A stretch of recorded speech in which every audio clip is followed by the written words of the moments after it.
वर्णानामर्थसंहानां रसानां छन्दसामपि मङ्गलानां च कर्तारौ वन्दे वाणीविनायकौ भवानी शङ्करौ वन्दे श्रद्धाविश्वासरूपिणौ याभ्यां विना न पश्यन्ति सिद्धाः स्वान्तः समीश्वरम् गुरुर्ब्रह्मा गुरुर्विष्णु गुरुर्देवो महेश्वर गुरुर्साक्षात् परब्रह्म तस्मै श्रीगुरवे नमः। अखण्डमण्डलाकारं व्याप्तं येन चराचरं तत्पदं दर्शितं येन तस्मै श्रीगुरवे नमः। तस्मै श्रीगुरवे नमः। कर्पूरगौरं करुणावतारं संसारसारं भुजगेन्द्रहारं सदा वसन्तं हृदयारविन्दे भवं भवानी सहितं नमामि। त्वमेव माता च पिता त्वमेव त्वमेव बन्धु च सखा त्वमेव त्वमेव वेद्या द्रविणं त्वमेव त्वमेव सर्वं मम देवदेव त्वमेव सर्वं मम देवदेव। मनोजवं मारुततुल्यवेगं जितेन्द्रियं बुद्धिमतां वरिष्ठं वातात्मजं वानरयूथमुख्यं श्रीरामदूतं शरणं प्रपद्ये श्रीरामदूतं शरणं प्रपद्ये। हनुमान जी महाराज की जय। लोकाभिरामं रणरङ्गधीरं राजीवनेत्रं रघुवंशनाथं कारुण्यरूपं करुणाकरं तं श्रीरामचन्द्रं शरणं प्रपद्ये श्रीरामचन्द्रं शरणं प्रपद्ये। सच्चिदानन्दरूपाय विश्वोत्पत्त्यादिहेतवे तापत्रयविनाशाय श्रीकृष्णाय वयं नमः। श्रीकृष्णाय वयं नमः। माता रामो मत्पिता रामचन्द्रः स्वामी रामो मत्सखा रामचन्द्रः स्वस्मी रामचन्द्रो दयालुर्नान्यं जाने नैव जाने न जाने नान्यं जाने नैव जाने न जाने। सियावर रामचंद्र भगवान की जय, पवन सुत हनुमान की जय, गंगा मैया की जय, पवन सुत हनुमान की जय। ओम परब्रह्म परात्पर ब्रह्म अकारण करुणा वरुणालय भक्तवांछा कल्पतरु तड़िद्युत पीतांबरधारी पुराण पुरुषोत्तम मर्यादा पुरुषोत्तम रघुकुल शिरोमणि भगवान श्री राघव जी के चरणों में बारंबार नमन करते हुए श्री हनुमान जी के चरणों में कोटि कोटि प्रणाम।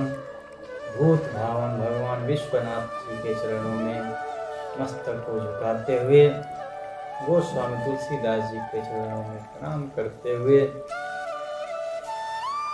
हम लोग विगत 4 दिन से इस रामचरित मानस रूपी सरोवर में डुबकी लगा रहे हैं। हमारा और आपका बहुत सौभाग्य है और कई जन्मों के जब पुण्य उदय हुए हैं तब जाकर के ये रामचरितमानस श्रवण करने का और श्रवण कराने का क्या हमें क्षमता है कि हम कराएंगे। जितनी गुरु जी की कृपा बरसी है उसमें से थोड़े से हम ग्रहण करके आप लोगों के बीच श्रवण करा रहे हैं। हम लोग इस राम कथा को 4 दिनों से सुने, आज 5वां दिवस है और इसके साथ साथ नवरात्रि का भी आज 5म दिवस है। माता स्कंद माता का आज पूजन किया जाता है। आप सभी को नवरात्रि के 5म दिवस की हार्दिक शुभकामनाएं। माता स्कंद देवी आप सबके घरों में सुख और प्रसन्नता को भर दें। आप सब लोग प्रसन्न चित्त रहें और सबके घर में सुख समृद्धि बना रहे। हम लोगों ने कल की कथा में शिव धनुष यज्ञ की कथा सुनी है। किस प्रकार से वहां पे एकत्रित सभी राजाओं के मदों को नष्ट करते हुए परमात्मा श्री रामचंद्र जी ने शिव जी के पिनाक धनुष को 2 खंड कर दिए। हम लोग आज की कथा में प्रवेश करें उससे पूर्व मैं इस कथा में सहयोग देने वाले श्री हसमुख भाई जी गुजरात निवासी और कल्पना बहन जी का सर धन्यवाद करता हूँ जिन्होंने इस कथा में सहयोग किया। और हम लोग आज की कथा में प्रवेश कर रहे हैं उससे पहले भगवान के नाम का स्मरण। श्री राम जय जय राम, श्री राम जय जय राम, श्री राम जय जय राम। ये परमात्मा का नाम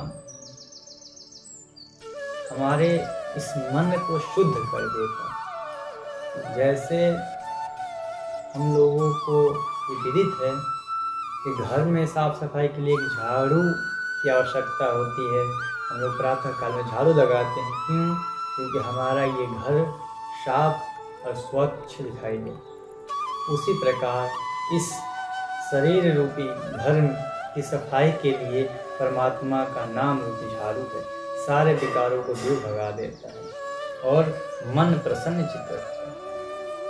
यस्य स्मरण मात्रेण जन्म संसार बंधनात् विमुच्यते नमस्तस्मै विष्णवे प्रभ विष्णवे। भगवान नारायण का, भगवान विष्णु का, भगवान कृष्ण का, भगवान राघव जी का नाम का स्मरण से समस्त पापों का क्षय हो जाता है। हम लोगों ने कल की कथा में श्रवण किया कि राघव जी ने सभी राजाओं को देखते देखते, सभा गणों को देखते देखते ही धनुष को उठाया और 2 टुकड़े कर दिए। महाराज जनक की आज्ञा से किशोरी जी आकर के राघव जी के गले में वरमाला पहनाई। अभी परमात्मा का विवाह तो बस धनुष पर ही टिका हुआ था, क्योंकि जनक जी का प्रण था कि जो इस धनुष को तोड़ेगा वहीं सीता जी से विवाह कर लेगा, उसी को माता जानकी वर्ण करेंगे। तो ये विवाह धनुष पे टिका हुआ था। राघव ने धनुष तोड़ लिया, विवाह तो पूर्ण हो गया, लेकिन आगे की मर्यादाएं होती है, अपनी लोक रीति होती हैं, उसके अनुसार प्रभु का विवाह होगा। धनुष टूटने की आवाज सुन करके पृथ्वी हिल गई, कांपने लगी पृथ्वी, और इतने घोर आवाज हुए कि वो आवाज भगवान श्री परशुराम जी के कानों तक पहुंची। भगवान जी के कानों तक पहुंचते ही भगवान परशुराम दौड़े दौड़े महाराज जनक के सभा में आए, और आते ही उनकी नजर टूटे हुए धनुष पर पड़ी, और धनुष पे पड़ते ही देखकर उनका क्रोध और बढ़ गया। और महाराज जनक देखे कि परशुराम जी आए हैं, सभी लोग उठ करके महाराज परशुराम जी के चरणों में जनक जी आकर के प्रणाम किए, और कुछ राजा लोग तो देख कर के कांपने लगे और अपने अपने जगह पे बैठे रहे। बोले कैसे जाएं, इनकी पराक्रम की चर्चा तो सब जानते हैं, 21 बार इन्होंने दुष्ट क्षत्रियों का वध किया है, इनके अभी भी क्रोध में हैं ये न जाने किस पे क्रोध इनका फूट जाए और किसका आज दिन पूर्ण हो जाए। और धनुष देख करके परशुराम जी ने कहा कि हे मूर्ख जनक, ये धनुष किसने तोड़ा है? किसने इस धनुष को तोड़ने का साहस किया? ये मेरे गुरु शिव जी का धनुष है, इसको तोड़ने का साहस किसने किया?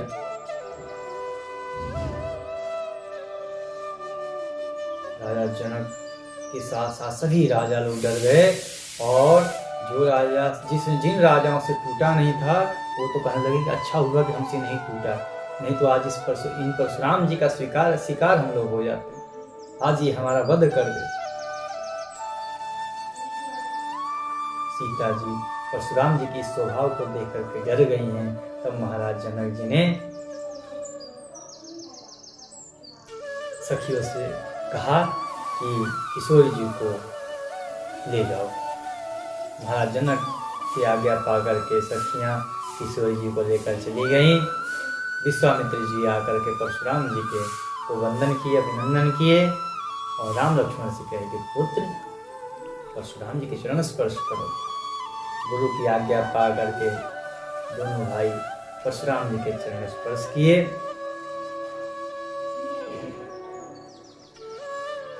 जनक जी से पूछा परशुराम जी ने कि तुम बहरे बन रहे हो, मैंने क्या पूछा उसका जवाब दो। कहू जड़ जनक धनुष कहे तोड़ा। अरे मूर्ख जनक, इस धनुष को तोड़ने वाला है कौन? बेगी देखाऊ मूढ़ न दयाजू, उलटऊं मैं जहां लहीन कवराजू। आज उसको दिखाओ कौन तोड़ा है, नहीं तो जहां तक तुम्हारा राज है मैं वहां तक की पृथ्वी को पलट के रख दूंगा। बताओ कौन तोड़ा है। अति डर उतर देत निपुनाही, कुटिल भूप हर से मन माही। प्रभु विश्वामित्र जी इन सभी परशुराम जी की लीलाओं को देख रहे हैं, और राघव जी भी देख के मुस्कुरा रहे हैं। जनक जी डर के कारण कुछ बोल नहीं रहे हैं, और जो दुष्ट राजा थे वो लोग बहुत प्रसन्न थे। सुर मुनि नाग नगर नर नारी, सोचहि सकल त्रास उर भारी। और जितने देवता लोग थे, मुनि लोग थे, नाग नगर के नर नारी लोग, सब लोग जो भी उस धनुष यज्ञ को देखने आए थे, सब वो देख करके डर गए। जनक जी चुप बैठे हैं और बार बार परशुराम जी के पूछने से तब हमारे राघव जी आगे चल के आए और कहे कि नाथ संबुधन भंजनिहारा हो यही क्यों एक दास तुम्हारा। हे प्रभु, इस आपके गुरु के धनुष को, इस शिव धनुष को तोड़ने वाला कोई आपका दास ही तो होगा जो इस शिव धनुष को तोड़ सकता है, नहीं तो आपके क्रोध को सब जानते हैं, कौन तोड़ेगा। परशुराम जी के क्रोध और बढ़ गया कि कहते हो कि दास तोड़ेगा, दास ऐसा दुस्साहस कौन करेगा। सेवक सो जो करे सेवकाई, अरि करनी करी करी लड़ाई। सेवक वो होता है जो सेवा करे, जो शत्रुता करे वो शत्रु होता है। और इस शिव धनुष को जिसने भी तोड़ा है वो मेरा सहस्त्रबाहु के समान शत्रु है। मैं जैसे सहस्त्रबाहु को समाप्त कर दिया वैसे ही शिव धनुष तोड़ने वाले को भी समाप्त कर दूंगा। तुम उसको मेरे सामने लाओ। तब इतनी बात सुनकर के लक्ष्मण जी आगे हैं, कहते हैं कि प्रभु आपको इस धनुष से इतना ममता किस बात की है। ऐसे ऐसे धनुष तो हम लोग बचपन में ना जाने कितने तोड़ दिए हैं और हम लोगों ने कभी तो इसके लिए पश्चाताप किया नहीं। और हम लोगों ने इतने सारे धनुष तोड़े, हमारे माता पिता ने तो कभी उसके बारे में सोचा ही नहीं और इतना क्रोध तो कभी किया ही नहीं। यही धनु पर ममता के ही हेतु सुनी रिसाई कह त्रिभुकुल।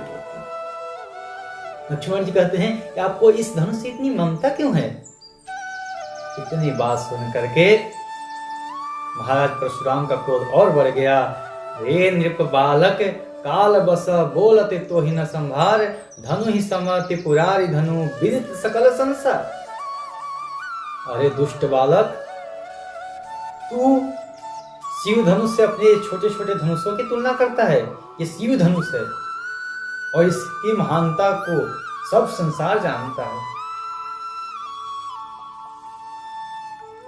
फिर लक्ष्मण जी मुस्कुरा कर बोले, हे प्रभु आपके लिए होगा ये शिव धनुष, हमारे लिए तो सारे धनुष एक बराबर हैं। और किस बात पे आप क्रोध कर रहे हैं। राम जी ने तो इसको तोड़ा ही नहीं, केवल प्रभु गए और अपना हाथ लगाए और उठाए और केवल छुए बस ये टूट गया। ये पहले से पुराना था।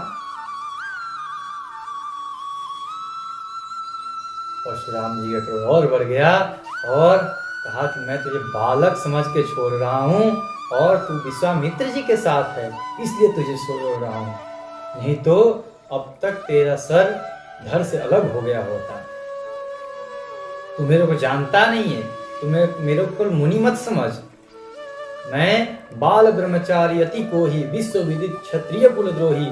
मैंने अपने इन्हीं परशु से, इन्हीं फरसा से 21 बार क्षत्रियों को नष्ट कर दिया है और मैं जन्म से ही बाल ब्रह्मचारी हूं। मेरे क्रोध को तू जानता नहीं है। तू जानता नहीं है कि मैंने इन्हीं हाथों से सहस्त्रबाहु को मारा है और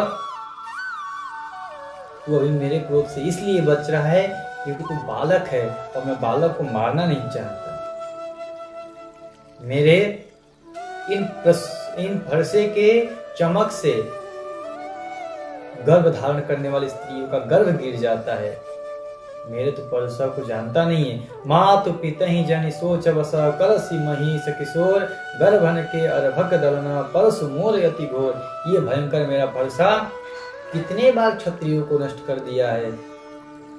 फिर लक्ष्मण जी मुस्कुरा करके बोले, अहो मुनीष, आप तो अपने बड़ाई के बड़ाई किए जा रहे हैं।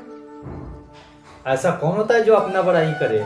आप तो वहीं अपने बंदरों के जैसे हाल कर दिए।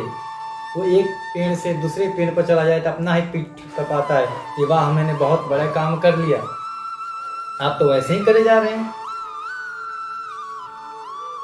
और बार बार मुझे आप ये फरसा दिखा रहे हैं जैसे ऐसे मान लो कि एक फूंक से आप सुमेरु पर्वत को उड़ाना चाहते हो।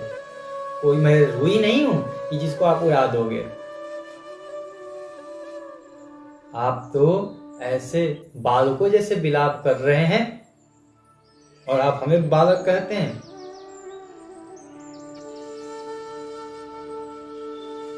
तब परशुराम जी बोले कि हे विश्वामित्र, इस मूर्ख बालक को मेरे सामने से हटा दो, नहीं तो फिर मेरे हाथ से आज एक बाल वध हो जाएगा।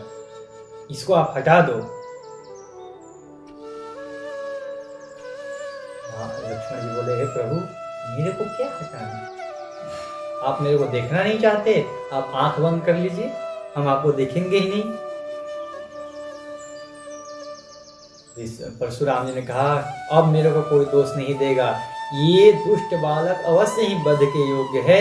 अब मैं इसका अंत कर दूंगा, इसलिए इसके माता पिता मुझे क्षमा करें। लक्ष्मण जी कहते हैं, आप तो अपराध करने से पहले ही क्षमा मांग रहे हैं, अब अपराध तो करिए।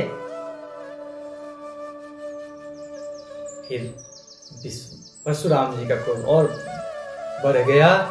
तब देखे कि अब तो लक्ष्मण को रोकना पड़ेगा, नहीं तो बहुत अनहित हो जाएगा। लखन उतरे आहुति सैसा भृगुवर कोप किसान, बढ़त देख जल सम बचना बोले रघुकुल भानु। जब देखे कि परशुराम जी के क्रोध रूपी अग्नि में लखन घी की आहुति डालते जा रहे हैं और धधक रहा है, तो प्रभु श्री राम जी एक ही जल सम बचना बोले रघुकुल भानु। तब मेरे राघव जी जल के जैसे मृदु वाणी में बोले, नाथ करहु बालक पर छोहु, सूध दूध मुख करी न को। हे प्रभु, हे स्वामी, आप तो भक्तों पर कृपा करने वाले हैं, इन बालकों की गलतियों को ध्यान न दीजिए। आप जैसे महात्मा लोग तो हम बच्चों की गलतियों को भूल जाते हैं, स्मरण ही नहीं रखते हैं। ये तो बालक है, दूधमुख वाला, ये दूधमुहा बालक है, आप इस पे क्रोध न करिए। और आप धनुष तोड़ने वाले को ढूंढ रहे हैं, तो धनुष मेरे हाथों से तो टूटा हुआ है। जो भी आपको दंड देना हो आप मुझे दीजिए, मुझे पूरी तरीके से आपका हर दंड स्वीकार होगा। मैं तो आपका सेवक हूँ, आप हमें दंड देंगे तो भी स्वीकार होगा, क्षमा करेंगे तभी स्वीकार। प्रभु की इस प्रकार मीठी वाणी सुन करके परशुराम जी का हृदय कुछ शांत हुआ। फिर कही कछु लखन बहुरी मुस्काने, फिर लक्ष्मण जी मुस्कुरा करके कुछ कह दिए। और जब लक्ष्मण जी को मुस्कुराते हुए परशुराम जी ने देखा, उनका क्रोध और बढ़ गया, एकदम नाक से सीख तक पहुंच गया। और कहते हैं परशुराम जी कि राम तोर भ्राता बड़ पापी, राम तेरा भाई बहुत बड़ा पापी है। ये देखने में गोरा है, लेकिन इसका मन बहुत काला है। ये उसी प्रकार है जैसे सोने के कलश में विष भरा हो। ये तो दूधमुहा बोलता है, ये दूधमुख नहीं है, ये विषमुख है। ये देखने में गोरा है, अंदर से तो बहुत काला है ये। और ये सहज से ही टेढ़ है। इतनी बात सुनकर के लक्ष्मण जी बोलते हैं, हे प्रभु, ये जो क्रोध है ना, आप क्रोध कर रहे हैं, ये पाप का मूल है। और इसी पाप के मूल के कारण सारी सृष्टि समाप्त हो जाती है। ये मोह करके ही सारी सृष्टि समाप्त हो जाती है। फिर परशुराम जी का क्रोध आया। राघव जी बोलते हैं, हे प्रभु, हम तो आपके अनुचर हैं, आप हम पर क्यों क्रोध करेंगे? आप तो हम पे दया करेंगे, क्योंकि हम लोग तो बालक हैं आपके। टूट चाप नहीं जुड़े निशाने, बैठिए हो ही पाए पिराने। लक्ष्मण जी कहते हैं, हे प्रभु, ये धनुष टूटना था तो टूट गया, अब ऐसा करिए आप, कब से आए हैं, कब से खड़े हैं, आपका पैर दर्द करने लगा होगा, आइए बैठिए, कुछ जलपान करिए। और ये धनुष आपको इतना ही प्रिय है तो ऐसा करते हैं कि गुनी जनों को बुलाते हैं, धनुष जोड़ने वालों को बुलाते हैं और ये धनुष को जुड़वा देते हैं। लक्ष्मण जी की इस बात को सुनकर के महाराज जनक भी डर गए। कि ऐसे लक्ष्मण को ऐसी अनुचित बात परशुराम जी से नहीं करनी चाहिए। ये हंसी मजाक की बात नहीं है। परशुराम जी की इस क्रोध को देख करके पूरे नर नारी कांपने लगे।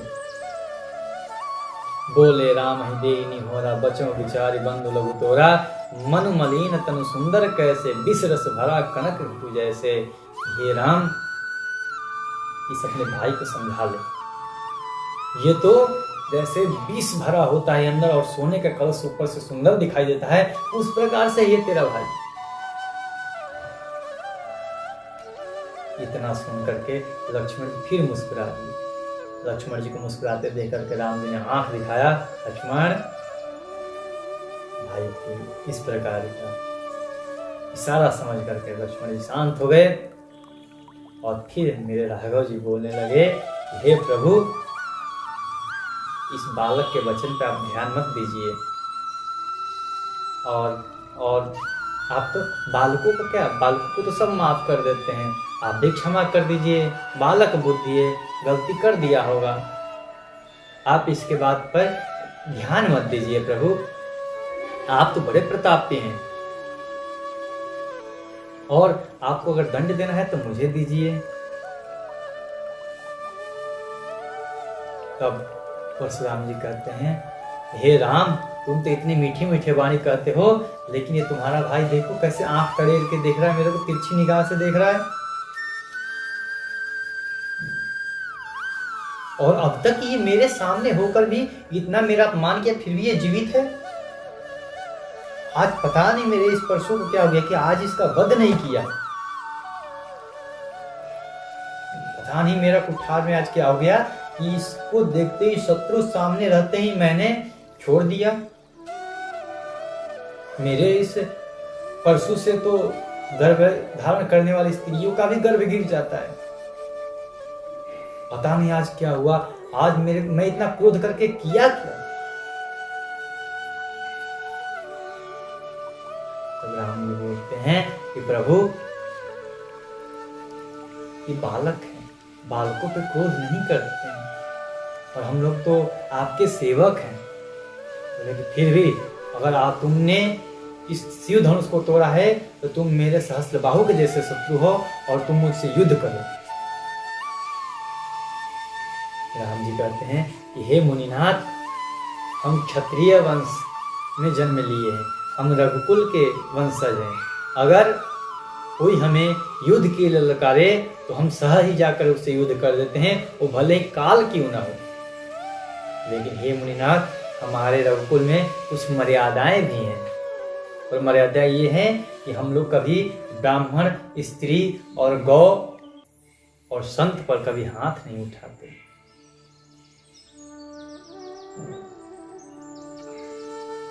बोलते कि हे राम, तुम्हें मुझसे युद्ध तो करना होगा, लेकिन प्रभु, राम जी बोले कि प्रभु, सेवक और स्वामी में युद्ध कैसा, आप तो हमारे स्वामी हैं। इस प्रकार से प्रभु के स्वभाव को जान करके परशुराम जी का चित्त शांत हो गया और समझ गए ये परमात्मा है। इतने मैं इनको उकसा रहा हूं युद्ध के लिए, और जो अपनी मर्यादा को ना बोले वो परमात्मा ही है, वो भगवान। बहुत समझाने के बाद जो धनुष परशुराम जी लेके आए थे वो राम जी को देते हुए कहा कि हे राम, ये धनुष विष्णु भगवान का है, अगर तुम इस पर प्रत्यंचा चढ़ा दिए तो मेरे को पूर्ण विश्वास हो जाएगा कि तुम परमात्मा हो। राघव जी ने उस धनुष को लिया और उस पर प्रत्यंचा चढ़ा करके बाण को छोड़ दिया। परशुराम जी को ये विश्वास हो गया कि ये परमात्मा है और इस पृथ्वी के भार को हरने के लिए आए हैं। तब उन्होंने राम जी को प्रणाम किया और माता जानकी और राघव जी को आशीर्वाद दे करके तपस्या के लिए महेंद्रगिरी पर्वत पर चले गए। राम जी और सारे नगरवासी देखे कि परशुराम चले गए हैं, सब प्रसन्न हो करके खुशियां मनाने लगे तब विश्वामित्र जी ने कहा कि हे प्रभु, हे राघव जी, आप धन्य हैं। सतानंद जी ने कहा कि हे महाराज जनक, ये विवाह इस धनुष यज्ञ पे टिका हुआ था, धनुष टूट गया, विवाह हो गया, लेकिन कुछ अपनी लोक रीति भी होती है, इसके लिए आप महाराज दशरथ के पास निमंत्रण भेजिए और उन सबको बारात लेकर आने के लिए कहिए। अपने गुरु सतानंद जी का आशीर्वाद पा करके महाराज जनक ने दूत भेजा अयोध्या में, और जब अयोध्यावासी महाराज दशरथ और माताएं जब ये संदेशा पाई कि राम ने शिव धनुष तोड़ करके वरण के लिए सीता जी से विवाह कर रहे हैं, बहुत प्रसन्न हुए। और महाराज दशरथ जी ने कहा कि भाई बारात सजाओ, बारात सजाई जाए, और सारी सेनाओं को तैयार किया गया। सभी नगरवासी तैयार हुए और महाराज ने सुंदर 2 रथ मंगवा करके सुमंत्र जी से आदेश दिया कि 2 रथ तैयार करो। सुमंत्र जी ने सुंदर 2 रथ तैयार किए, जो जिनके अश्व ऐसे थे कि सूर्य के अश्व को भी मात देने वाले थे, वायु से बात करने वाले थे। ऐसे 2 रथों पर, एक पे महाराज वशिष्ठ जी गुरुवर बैठे, एक पे महाराज जनक स्वयं बैठे, और बारात मिथिला की ओर चल। मिथिला में पहुंच करके बारात जब मिथिला के निकट आई, जब रास्ते में जा रहे थे तो नगर के वासी जितने नगर पड़ते थे बीच में, सब देख करके बोलते कि दुल्हा कितना सुंदर है, दुल्हा कितना सुंदर है। क्योंकि जो भरत जी थे वो राम जी की जैसे दिख रहे थे, और भरत जी को हम लोग दुल्हा समझ रहे थे। ये किसी को पता नहीं था कि दुल्हा तो पहले ही पहुंच रखा है ससुराल में, ये तो बारात जा रही है। बारात मिथिला में पहुंची, उनका अगवानी किया गया, उनका स्वागत सत्कार किया गया, और राघव जी को बेचैनी हो गई कि अब पिताजी आज उनसे मिलना है, लेकिन गुरु जी की अभी आज्ञा नहीं हुई है, तो कैसे मिले। फिर गुरु जी की आज्ञा हुई, राघव जी जाकर के पिताजी से मिले, और सारे चारों भाई आपस में मिल करके प्रभु ने नगर से आए हुए सभी लोगों से यथा योग्य मिले सबसे।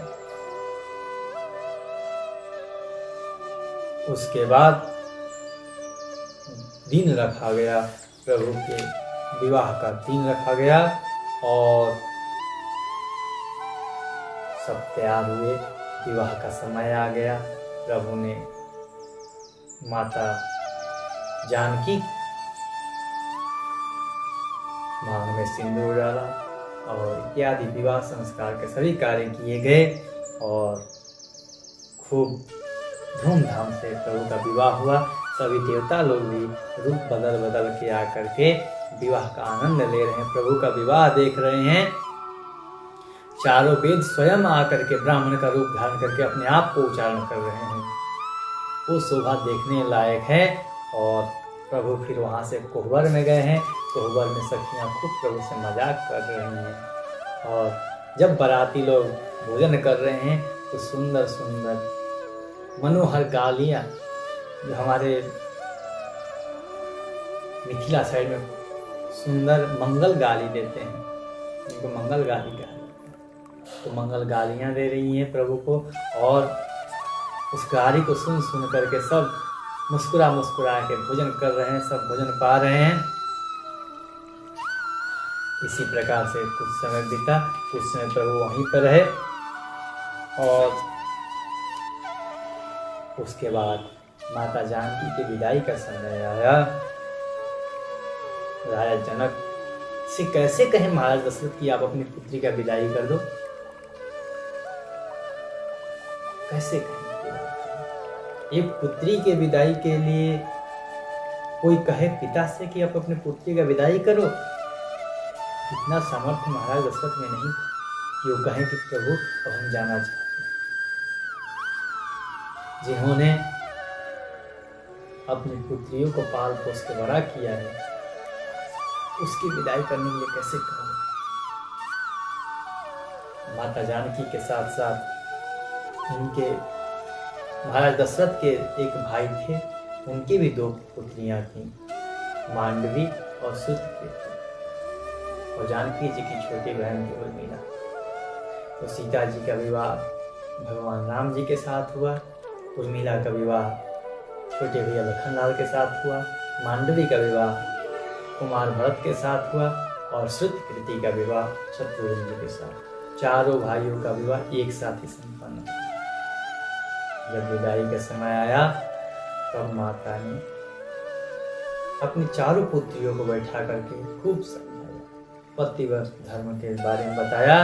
ये पुत्रियों, तुम्हारे लिए कोई देवी देवता नहीं है, जो भी हैं तुम्हारे पति हैं और तुम इन्हीं का सेवन करना। इन्हीं के सेवा करोगे तो तुम्हें परम शांति प्राप्त होगी। तुम्हें किसी प्रकार के कोई जप तप यज्ञ दान आदि करने की जरूरत नहीं है। तुम तो केवल बस अपने पति का सेवा करना। इस प्रकार पतिव्रत धर्म के बारे में बता करके माता जानकी और उनके साथ उनके 3 बहनों को भी विदाई राम जी के साथ विदा कर दिए महाराज दशरथ को राजमहल की तरफ। और महाराज जनक जी राघव जी के पिताजी श्री दशरथ जी से कहते हैं, ये महाराज, ये बच्चियां हैं, इनको अपने दासी समझ के रखना और कोई इनसे भूल हो जाए तो उसके लिए क्षमा कर देना इनको, लेकिन उन पर कभी क्रोध मत करना। बहुत लाड प्यार से हमने इनको पाला है,